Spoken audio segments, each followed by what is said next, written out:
Now it's about what works for me in this part of my life. And I only have 8 more years till my kids go to college. What do I want that next 8 years to look like?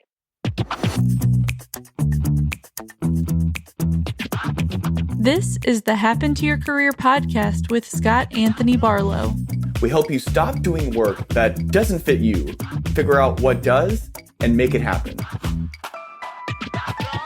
We help you define the work that is unapologetically you and then go get it. If you feel like you were meant for more and you're ready to make a change, keep listening. Here's Scott. Here's Scott. Here's Scott. A few years back, my wife had a health scare that became a serious wake-up call for me.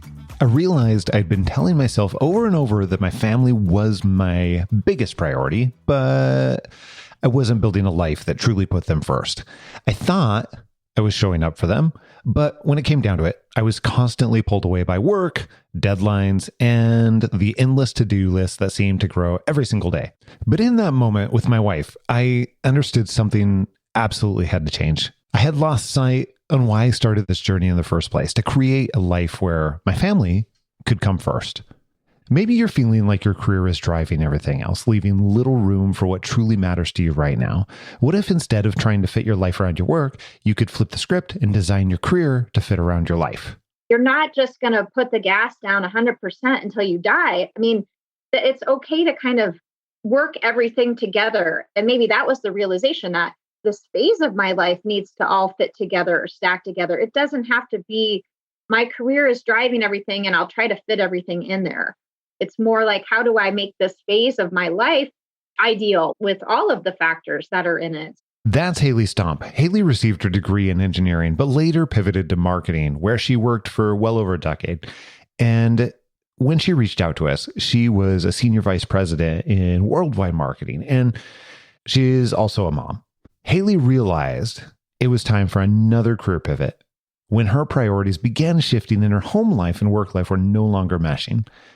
I want you to take a listen in the conversation that I have with her, because you're going to hear how Haley came to terms with leaving the company that she'd been with for quite a long time, over a decade. And we're going to dive into her journey of intentional change, uncovering how she designed her career around the life that she wants for herself and her family, not the other way around. Here she is talking about where her career started. Yeah, I had a couple of big pivots during my career. So I graduated with a chemical engineering degree and I went into engineering in a food production company. So I know how to make a lot of different things: breakfast cereal, fruit snacks, and cake, and all kinds of stuff. So that was exciting. I did that for several years. And then I made a transition from that company to a different company. And when I switched to that job, I started my master's to get my MBA. And when I was getting my degree at night, I started shifting from manufacturing into R&D and project management. And that gave me a whole view of all the different functions in a business. And I realized that marketing was having a lot of fun. They were getting to go do stuff and get out of the manufacturing plant. And so as I was finishing my degree, I tailored my classes to the marketing end. So by the time I got done with my master's, I had been eyeing a marketing job within the same company. So I moved into that role. It was a big change for me to go from being an engineer to being in charge of marketing. And okay, hold on. Let me ask you about that then. Okay. So was that really a case of where you're looking at other people in marketing and be like, that looks like they get to have all the fun? Or were there other elements there that caused you to say, hey, I think I want to lean more towards marketing? Tell me about that. Yeah, I mean, it was both. I was working on really important projects, but I literally bought a manure spreading truck for a project I was working on. Yeah. I was working with sulfuric acid, which was dangerous. I was getting called in the middle of the night because pumps weren't running. So I'm doing all of these things that were interesting and exciting. And I loved the science and I loved that I was doing it. But I was seeing the business side, and people were getting to make big strategic decisions and get outside of those walls of the plant and go places and see people and do things. And I really wanted to be a part of that action. Is that part of I've gotten to know you a little bit over the last year and a half. And one thing that has become very evident to me is those strategic decisions are something that you are very good at. I'm curious, though, where you started to realize and recognize that, one, that was fun for you, because it sounds like that's part of what you were alluding to. And then two, that was something that you were or had the potential to be great at. I took a bridge role in between engineering and marketing. It was a project manager role. And in that project manager role, I could take my project manager skills as an engineer and see all the potential problems. And I got to understand all the functions. And the thing I really liked doing, I got to report to the leadership team on how our project was doing. I get to tell them, here's where the problems are. Here's where we need money. Here's what's going well. And I loved that part of it, trying to direct the decisions and figure out and basically negotiate on the things that I think needed to happen so we could hit the goal. So that role was really, I think, where I discovered my love of being in that position. So how did that influence then some of the changes that you made after that? Yeah. So I applied for a marketing role when I graduated and moved out of the project manager role, got the marketing role. And a couple months into this role, I had a presentation in Belgium. I got to fly to Belgium and give this presentation. And one of the leaders in the company approached me and she said, hey, we want to go work with this company in China and we need somebody to launch this product for us globally. Would you be interested? And I was like, I know nothing about the product. I've never been to China, but yes. Sure. That sounds great. Let's do it. Yeah. And I mean, it was one of those sliding door moments for me where I just took a leap and just did it. It was probably the biggest pivot of my career to go do that because it pushed me out of my comfort zone and it just sent me down this track that was really eye-opening and developing and changing on what I was going to be doing. What were some of the biggest learnings out of that experience, living outside your comfort zone? Well, I learned I couldn't be afraid to fly when you have to get on a 13-hour flight. You have to get over that in a hurry. I think the main thing I learned is that I could do so much more than I gave myself credit for. I mean, I went to Asia by myself for a whole month and I was also pretty scrappy. And the big learning, I think, when you leave your culture and start working within other cultures, it's just how similar you are. Mm-hmm. And it was about building those relationships and understanding where people were coming from and building that team. And, they're my teammates, like the person that sits in the same town as me. They're the same as that in terms of our relationship and what we needed to do together.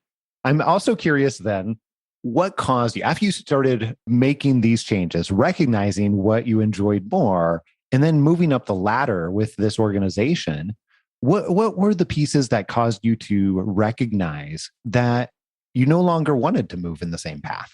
Yeah, I mean, I think my priorities shifted a little bit. I went through, when I didn't have kids, I was doing a lot of this exciting climbing and traveling and all of that. And then when you start to have to balance, a marriage and kids and all of this stuff, you just have to reprioritize a little bit. So I think it was that balancing act was definitely a reason to shift and think about how am I going to do all of this?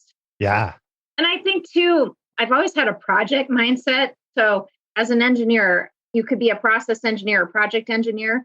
I tended to be a project engineer. I wanted to start and an end date, and I wanted to see that, and then I wanted to move on to the next thing. And so I think there were a couple points where I was like, all right, I feel like I've gotten this to a good point. I need the next thing. And I need this project to be over and move on to a different. I'm ready for the next one because this is more about maintaining and more incremental growth, where I was looking maybe for some of those opportunities to make those big shifts.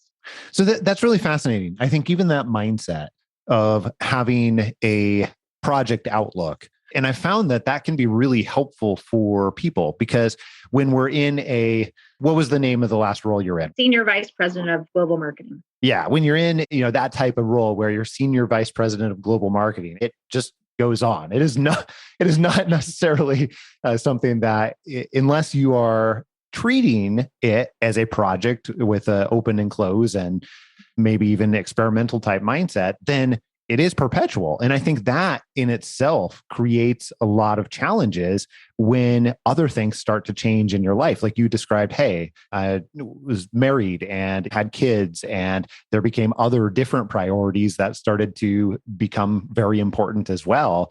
And it's when something's perpetual or non-project, then it's harder, I found, to even think about stepping away or changing the landscape or moving on to the next project or whatever. So I'm curious what that was like for you and whether you found the same experience or what advice you might give to someone who's in that situation. I think one of the big learnings I've had in the last couple of years is that there are phases in life. You go to college and your eye is on the prize. I'm going to get my degree. I'm going to get this job. I'm focused on my career. And oh, by the way, I want to get married and have kids, but I'm focused on my career. And you're kind of going through your 20s. And even for me, I would say my early 30s, like this is all just going to work out. And I think the last couple of years, I really realized that, look, I'm in a different phase now. There was an article recently that I ran across where it talked about the 3 phases of a woman's career. Yeah. And it was so helpful to say, oh, wait, this is normal. There are phases in a career.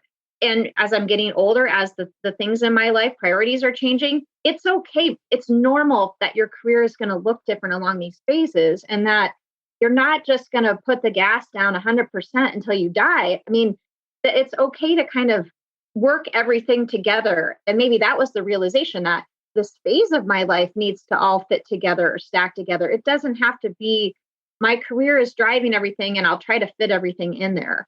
It's more like, how do I make this phase of my life ideal with all of the factors that are in it? So, on your project versus perpetual, I think it was about giving myself permission to say, I get to design this phase, how it works for me, instead of just following along the career trajectory and hoping everything else fits in. That makes a lot of sense.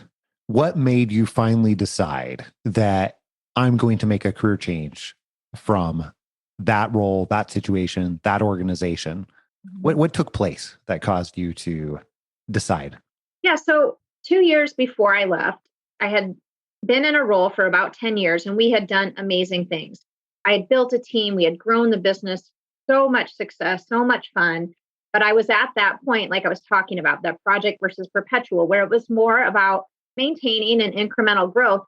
And I was hungry for that next thing to challenge me. That other project. Yeah. Yes, I was ready.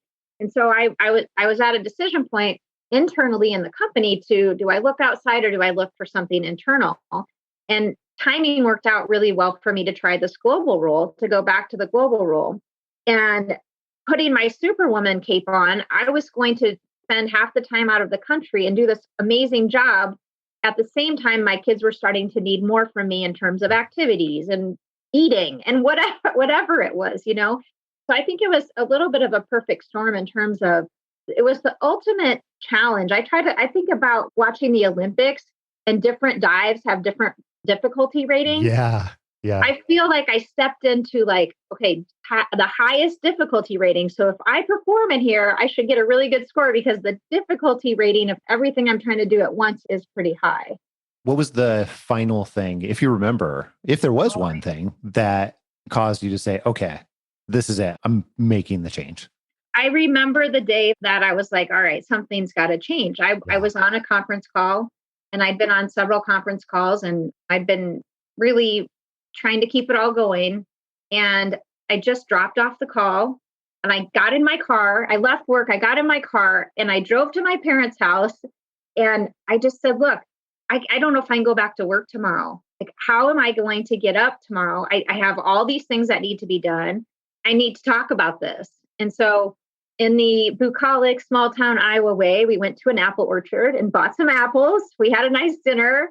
We talked about it. And the next morning I got up, I called into the next conference call and drove home while I was on the call and was like, all right, I'm going to get through this, but I've made a decision that I need to make a change and I need to figure out how to do that. So my project manager hat was going to go back on and say, what's my action that I need to take to get out of this place?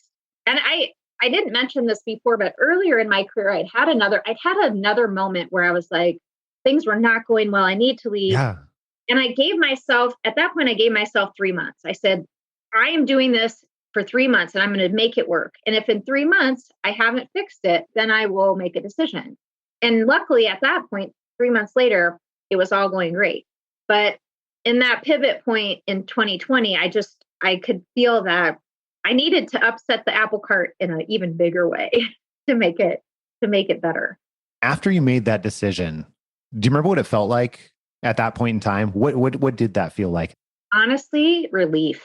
I had a sense of relief, like, okay, I've made a decision. And I think I've noticed that a lot along the way. And making a decision one way or another is such a relief. And it may not be the right decision, but man, just making that decision feels good. And it's like, all right, I made this decision. Now I can start moving on whatever plan is following that decision. That is amazing. I also have felt that. And now, actually, strangely, I use that as an indicator for whether or not I felt like I'm making the right decision for me. Yeah. If I'm getting some of those same senses and feelings after I've made that decision, that helps validate it.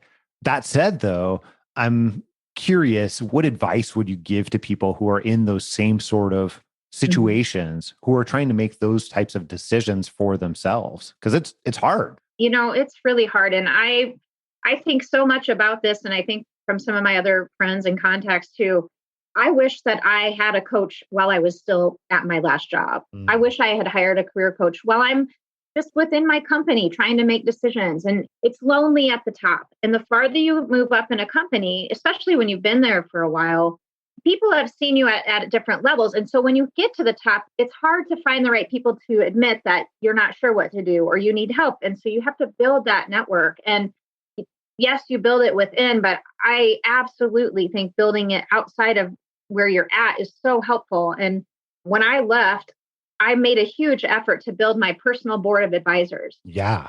And I joined a women's networking group. I had Happen to Your Career. We had the Happen to Your Career group. Outside of that, I had my therapist. I had my friend who wanted help marketing. She started her life coaching business. So we were trading hour for hour. And then I had some other people that I just made a list, like, these are the people that are going to support me. But if I look back, I'm like, man, I would have enjoyed work more before if I would have done some of those things earlier, if I had worked harder to put that together. I just want to tell any HR person out there, any manager out there, help your people get that network because it would be so beneficial. It creates a much healthier place to operate from, is how I've always thought about it, as opposed to not having that network and having all those questions like, should I be doing this? Should I not be doing this? Is this right for my career? Is this, like, all the million things that go through? And I've experienced the same thing. The further up you go in any organization, no matter what size it is, small or large, it definitely becomes far more challenging to find people to where you can talk through things like that. And it's still appropriate and productive and useful for the other people as well and yourself. Yeah. And, we put a lot of pressure on people's managers, but I think finding a mentor is helpful. But the thing I liked about having a coach is that person is dedicated to helping me. Yes. And, in my case, Mo was seeing all kinds of other people in similar positions. And so it was really helpful to hear, luckily, there are a lot of other case studies and other people where we can draw information and draw experience from. And that was very helpful for me too. You're the third person I've talked to today that has said that thing. No, but seriously though, like, all joking aside, I can completely appreciate where that is very helpful. Because if it's normalized, whatever it is, whatever we're talking about, whatever type of challenge, if it's normalized, that alleviates some of the feelings of craziness or whatever else other people might feel. I'm not even sure what to call that feeling, honestly.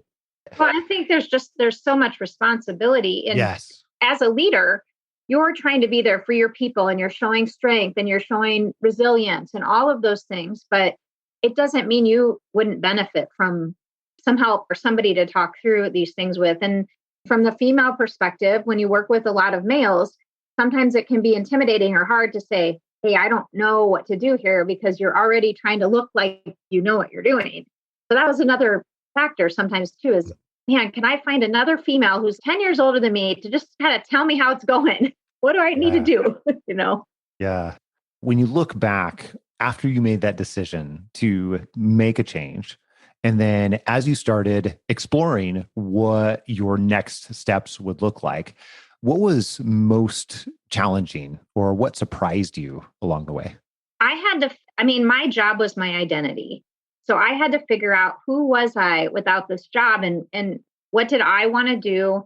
And there was some work for me to understand that just because I left that role, I didn't leave all of my strengths behind and I didn't leave who I was behind. All of that was still me.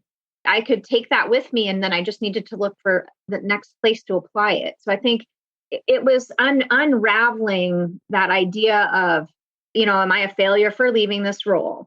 Was it because I couldn't handle it? Was there something wrong with me that I couldn't do this?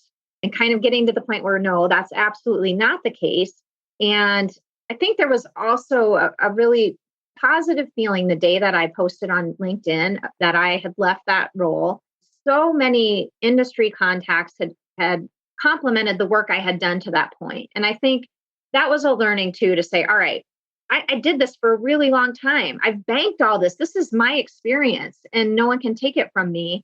And I don't need to feel bad about making this decision for myself. It's okay. It's good. And again, life has phases. You make these changes. You don't have to stay at the same place your whole career. And sometimes it's okay to do that for yourself. Why do you think that's so hard for so many of us? Well, I mean, it's safe and comfortable and you know what you're doing. You've got that structure, the bad and the good already. You don't have to learn that. And you have your network and you have all of that. I think it's scary to let it all go and just kind of be out there by yourself. And I think that's really hard. And the other thing, when you're a manager, you don't want to leave your people. You feel bad about, I don't want to let that sense of responsibility is pervasive. Yes. And then you have to remind yourself that, look, any of these people could leave tomorrow. You have to be kind of selfish. And it can be hard to be selfish about those things when you've been trained to be in a leadership role where your main job is to help develop people and to help your team, to say, all right, I need to be selfish about what I need. It can be really hard to say, all right, I got to do this for me. Yeah. So let's talk about that for just a second. I think that's really fascinating that you use the word selfish there, because I would argue that changing pieces so that you can make sure that you're taken care of, as well as taking care of your kids, your family, is probably not actually that selfish, but it definitely feels selfish. I jokingly and seriously use that word a lot. Like, I'm like, go ahead and be selfish, like for a minute, like what? But what do you think for you that feels selfish to where we need to use that word? Because you're not a selfish person. You're the furthest thing from a selfish person that I can think of. Still, though, it feels that way. So tell me about it. I will tell you, it doesn't feel that way anymore. That's great. Yes. I think at the time, because you spend so much time building these things and you're so committed, maybe we take so much out of the success and the things that we're able to do. It's really tangible. Yeah. The rewards of working and doing that are very tangible. You get paid, you get praise, you see the results on a budget, on a sales sheet. You can really touch and feel the success of what you're doing. And so it's a very tangible way to see that what you're doing matters. It's not always tangible to see that I made chicken for my kids and they're super happy. That's not as tangible. Sometimes they're not super happy. They're not. The chicken. Yeah, actually, I guess they don't really like my cooking. But I think we tie so much of our worth into that and who we are into that. And, and especially me being a female in a more male dominated area for so long, being a first generation college student. I mean, I remember thinking at some point, I'm done. I don't have to prove anything to anybody else anymore. Like, I'm done. I can be done with that. And now it's about what works for me in this part of my life. And I only have 8 more years till my kids go to college. What do I want that next 8 years to look like? Yeah. We've definitely had that conversation many times over, where it's like, there's only this much time for this, for the kids, and that is definitely a driving force for me as well. I am also really curious. You said, hey, I don't feel that way anymore. I don't feel like it is selfish in the same way that I did at the time. What changed for you, and what did you have to do for yourself in order to get to that point to be able to look at it differently? Mm-hmm. Well, I started writing, and I think that was helpful. I also think when I finally started talking to other people about other jobs and explaining my experience, the reaction I would get was sometimes surprising. when you're at the same place for so long and you're always pushing and being pushed and doing things, you don't actually realize, maybe you don't appreciate everything you've done. Not everybody's been to all the countries I've been to. Not everybody's done the things I've done, but it's hard to realize that when you're in it. And so I think when I started looking at other opportunities and talking to other people, it was nice to see their reaction to, and just realize that, all right, there is value without this company. There's value without my title. There's my experiences here.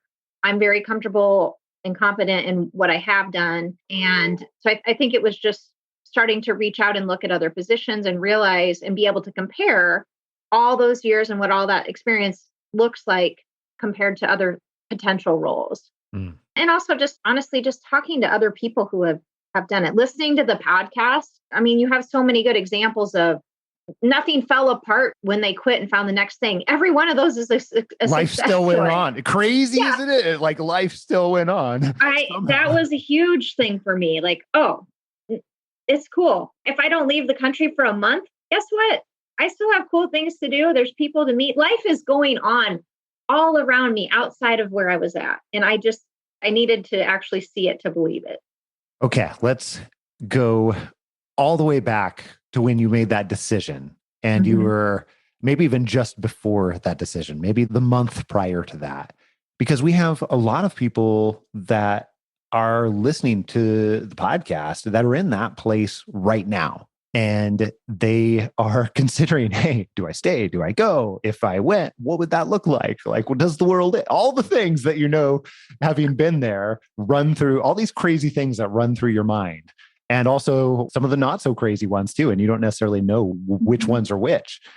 But what advice would you give to that person who's in that place, who's trying to decide, should I make a career change? If so, what does that look like? What does a better life or better career look like for me? What does extraordinary look like?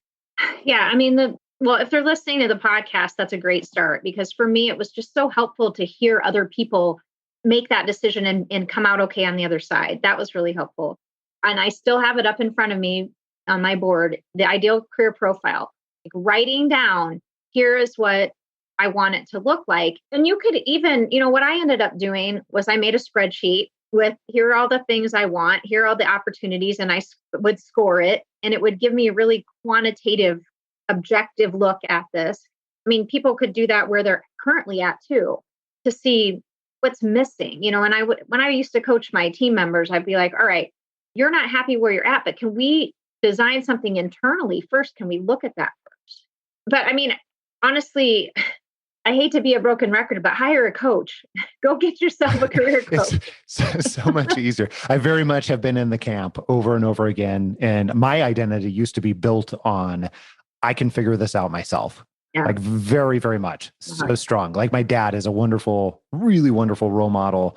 And also he's the type of guy who would just figure it out, like never pay for anything. So that was what I grew up with. And well, in some cases, I'm still releasing that. And it's just, there are many things in life, it's just harder or impossible to do on your own. So I really appreciate that advice, not just because we have a team of coaches working with people all over the world. Well, and I think it's really daunting when you haven't updated your resume or really been on LinkedIn because you've been happy for a long time, or when you haven't done any of those things, it's so overwhelming to think about. I don't even know where to find a person to help me or how to do this. And so a couple of years ago, I found somebody to help me rewrite my LinkedIn and my resume, just in case. And I found Happened to Your Career by Googling, and I was like, and I compared it with a few other things and was like, this one feels good. But I just kind of had to take some leaps of faith to find some of those resources, because when you have to start somewhere. I think that's the thing. One last fun fact before we go. I feel really fortunate that I get to interact with a lot of our clients, not all of our clients, but you and I got to meet along the way. And that doesn't necessarily happen for everyone. But then later on, we actually talked about a role here at Happened to Your Career, which is something that doesn't happen all the time at all.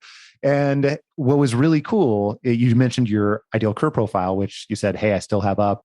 And your ideal career profile helped us realize that what we were talking about at the time just honestly was not the right opportunity for you. And I think that that is so cool and evidence of like, hey, that working and you staying in line with what is true for you.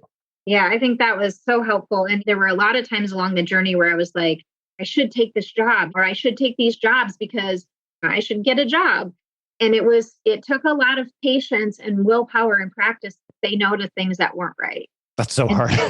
Yeah. But as I went along, it got a little easier. But there were definitely points where I was like, I should probably just take this job. And I'm glad I didn't do that.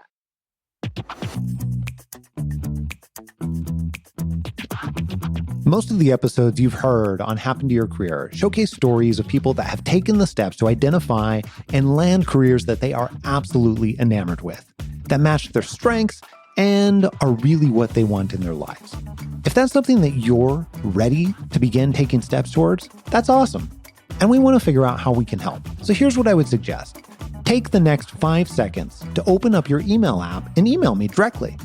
I'm going to give you my personal email address, scott@happentoyourcareer.com. Just email me and put conversation in the subject line. And when you do that, I'll introduce you to someone on our team who can have a super informal conversation with, and we'll figure out the very best type of help for you, whatever that looks like, and the very best way that we can support you to make it happen. So send me an email right now with conversation in the subject line. Here's a sneak peek into what we have coming up in store for you next week.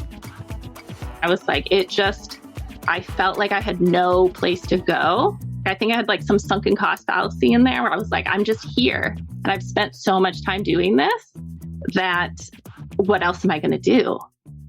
There are countless stories we tell ourselves to stay stuck in a job that's no longer serving us. Maybe you're convinced you've invested too much time at an organization to just walk away, or that you'd be heartless to abandon your team and that they'd never forgive you because they need you there. It can be really tough to challenge your own logic. But what if staying is costing you much more than what you realize? All that and plenty more next week right here on Happen to Your Career. Make sure that you don't miss it. And if you haven't already, click subscribe on your podcast player so that you can download this podcast in your sleep and you get it automatically, even the bonus episodes every single week, sometimes multiple times a week. Until next week, adios. I'm out.